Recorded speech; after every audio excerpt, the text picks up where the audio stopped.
Isulit item from Lazada.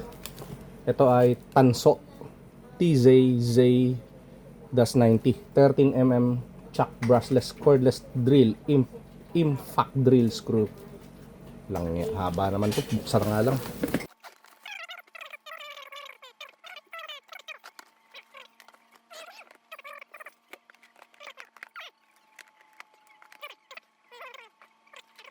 Charan!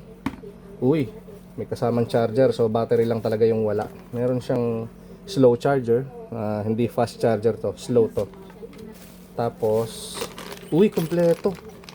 Ang galing, ang galing. May mga step drill pa ako. Yan ang gusto ko dito sa Tanso kasi meron silang official store sa Lazada. Mas magandang umorder talaga sa Lazada kasi sobrang laki ng natipid. Halos less than 1,000 yung voucher ko dito. So super affordable. Pero mga 1,350. May brushless motor drill ka na. Ayan, maliit. Very compact. Tapos aluminum na yung niya, chuck niya. Chuck berry. Ayan, brushless. Pag mga brushless, ganito yung mapapansin sa mga brushless. Sobrang liit nung niya, motor niya. Halos ganyan na lang. Ganda ng grip. Mukha naman siyang brushless. Wow. Check natin yung battery ko dito na readily available. Ito kasi pagre-retirein ko na to dahil sobrang tanda na nito. Since 2008 na brushed motor, pero gumagana pa rin. Iba talaga ang Ryobi. Wala na akong makikita ang battery nito, kaya binilang ko din siya ng adapter na pang makita. So ito yung battery niya. This should fit to this cordless drill. Uy, sakto. Umilaw kaya? Uy, ganda oh. May slow mo. Lakas. Lakas tol. Tapos meron siyang hammer at saka yung drill, yung direct, tapos pang screw. Lakas. Lakas ng torque. Teka. Nakaset yata ako sa hammer drill. Oo nga. Nakaset nga sa hammer drill. Ito drill. Napakalakas naman ito. Aray ko. Ow, ow. So, paano kaya to? Lakas. Siguro pag screw, yan. Gagana itong torque. Yan, 1. Ayun. Isa-set pala sa screw pag yung gagamitan ng torque. 2. Medyo. Parang malakas tol. Totoo yung chismis sa YouTube. Ito, the best. It's the best. Tapos ang kagandahan yan, nagbibigay na rin sila ng kompletong drill bit set. Yan, isang set. May pang concrete. Ilan ang pang concrete? 5. Tapos 5 pang bakal at saka kahoy. Yan, tig 5. Saka yung maliliit, pang PCB. Ganda. Sulit. Sulit sa 1.3. Tapos step drills. Okay, kompleto na ako. Para na rin akong bumili ng mga parts. Tapos may kasama pang charger. Try natin i-charge ito. Umilaw. Okay.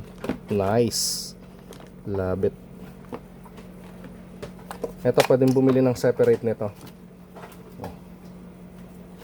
Meron pa ako dito yung may meter dito. Pero kagandahan dito, okay, kahit walang charge meter itong battery nito, meron siya dito sa mismong drill. Ayun o. Umiilaw siya pag tinitrigger. Pag brushless motor din yung drill nyo, pag ginano yan, dapat wala kayong makikitang spark sa loob ng carbon. Tas nangangamoy kasi yan eh. Tulad dito. Ito kasi brushed motor. Pero ang tagal na rin ng brushed motor na to. Almost 20 years na mahigit. Yan, kita nyo.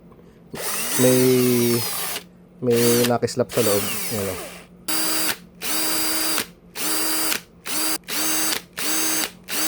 Parang nag-aapoy, di ba? Itong brushless wala. At saka syempre mas matipid siya sa battery.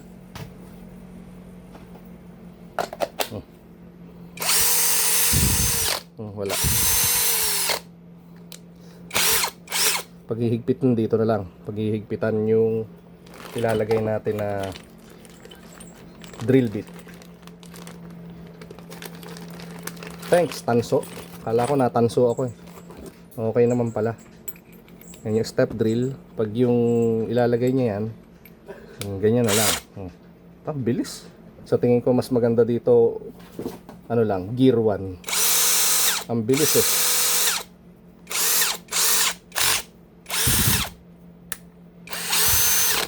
Napakabilis. Yan, pag yung tatanggalin ito, ganito lang ginagawa ko. Reverse, tapos twist. Maganda, heavy duty oh. Alloy siya, alloy yung chuck. Yun ang nagustuhan ko dyan. Pang screw, pang butas, saka hammer. Pero ewan ko lang sa mga sinauna kasi na hammer drill na cordless, may downside itong hammer. Ito yung malakas makasira ng mga planetary gears niya. Kaya sa tingin ko hindi ko to gagamitin. Kasi pwede ka naman magbutas ng gamit yung drill lang eh. Yung nakaset siya sa drill. Yan, ganyan. Hindi ko gagamitin to. Pero minsan siguro tatry ko din. Para ma-quality test. Okay, ayos. Mukhang okay naman. Saka tingnan natin kung alin na mas malakas. At subukan muna natin dito sa concrete. Ito yung bubutasan. Yan. Yung pader na yan. Para maikabit ito. Yung patungan ko para sa aking gawaan. Yan. Titirahin natin lahat yan. Kasi dapat maging ka-level nitong kulungan ng ng mga animal ko eh. Hi pussies. Hello. Yan. Okay. Let's start.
Okay mga tol, Itong bago nating nabiling brushless cordless drill, dito ko naman testingin sa Antigo na drill bit na to. Ito yung size nito ayon dun sa manual 13 mm. So ito sakto sa caliper yon. Siguro mga 12.5. Mga magaling gumawa sa kahoy, sa alam na siguro ang tawag nila dito sa ganito. Tapos ito isa 10 mm. Try natin dito sa kahoy na to, tong kahoy na to. Antigo na. May taginting, parang bakal na rin, tigas eh. Try natin kung kaya.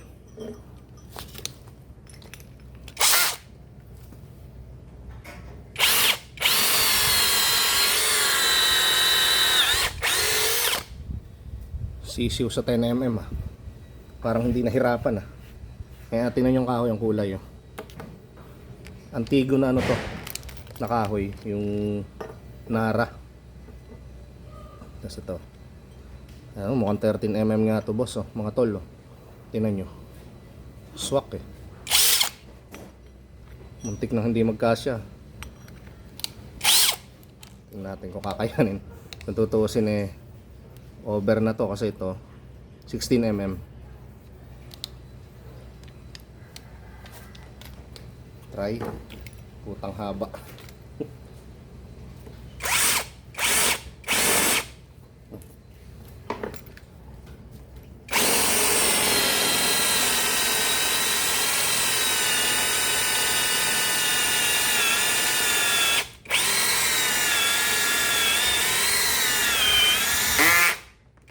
Naka-torque.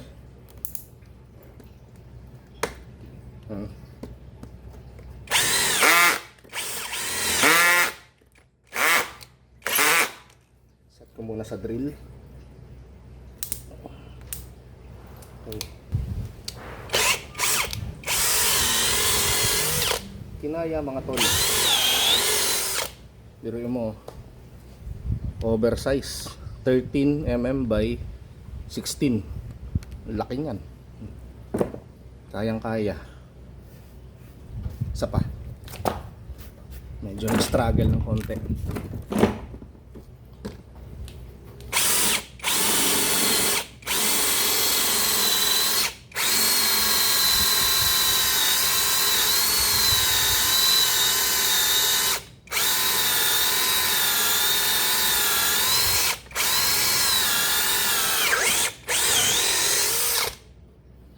Medyo struggle pero kayang-kaya mga boss. Ayos.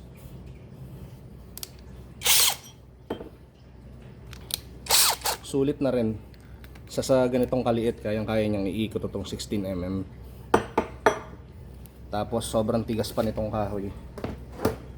Ayun. Yeah, ang bigat.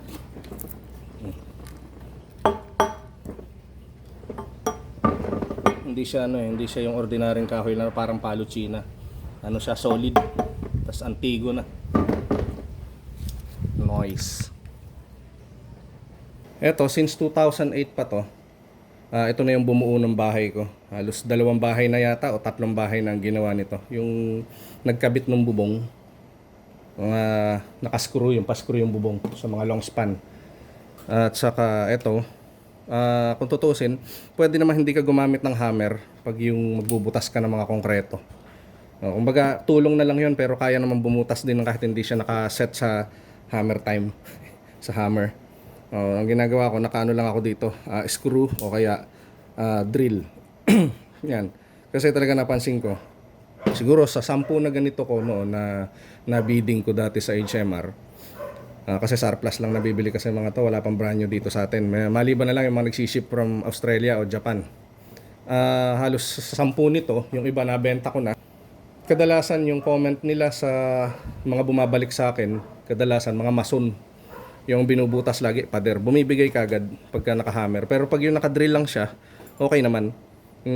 Ito na lang halos yung tumagal siguro sa tinira ko na 10 o sabihin natin na nagbawas ako ng mga 5 piraso.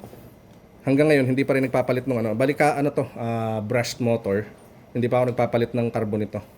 Original pa rin. O kaya kung gusto niyo tumagal yung mga drill nyo kahit pa heavy duty na original, huwag masyadong gumamit nitong hammer. Kahit doon sa mga electric type na ganito, yung mga 220 volts, hammer din lang yung nakakasira. Ito, high speed, mabilis. Kung sa bilis, mabilis talaga. Lamang na lamang ito pagdating sa speed kumpara dito. 1,600 RPM. Ito, hindi nakasulat eh. Pero alam ko mataas talaga to. Mabilis yung RPM nito. Pero parang nahihinaan ako sa motor. Hindi siya ganun kalakas. Hindi kasing lakas nito. Ito talaga, kahit na malaki yung talim, iikot talaga eh. All in all, okay naman to. Ayos na rin kasi brushless. Sabi, matipid daw sa pag brushless, mas matipid daw, mas matipid daw sa battery. Pero we'll see. O kaya baka naman kaya tumitigil dahil yung battery ko. Ito na lang yung status niya. Dapat kasi yan pantay yung light niyan eh. Subukan ko pag-swapin kasi ito kasi charge lang nito sa Ryobi. Kaso wala na tayong bubutasin. Try lang.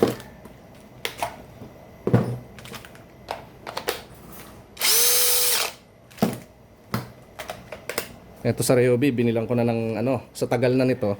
Wala na akong mabiling battery. May mabili man, used na sobrang mahal pa. Halos 5,000. Kaya bumili na lang ako ng adapter na Ryobi to Makita. Yan. Sobrang tagal na. Lalo na siguro yung brushless type nito, mas maganda. Pero dito, medyo satisfied na rin ako dito. Kasi ang dami ko nang ginawa dito. Hindi ko na mabilang. Siguro kung i-estimate mo kinita nito, sa tingin ko naka 1,000,000 na to. Itong drill na to. Sa tagal ng serbisyo. Hanggang ngayon, walang nagbabago. Eto, hindi natin masabi.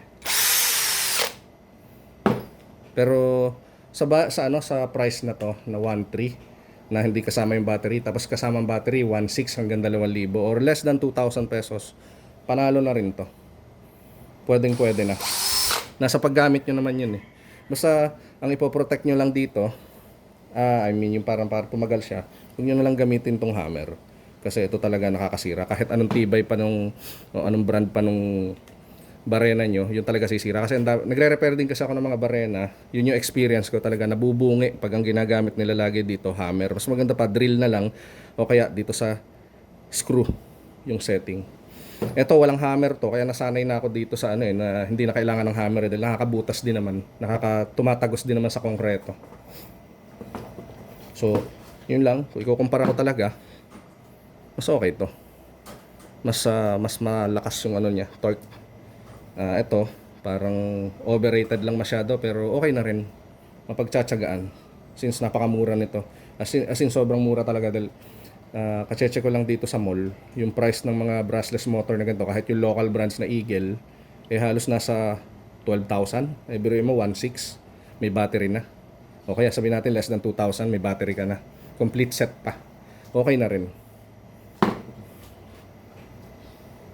So ayan, ito yung kauna-unahan niyang trabaho nitong ating Tanso. Tanzu cordless drill. Ayan, kauna-unahan niyang ginawa dito sa bahay. Hindi naman siya nahirapan, mani-mani lang din. Ayan, gagawin kong lalagyan ng computer.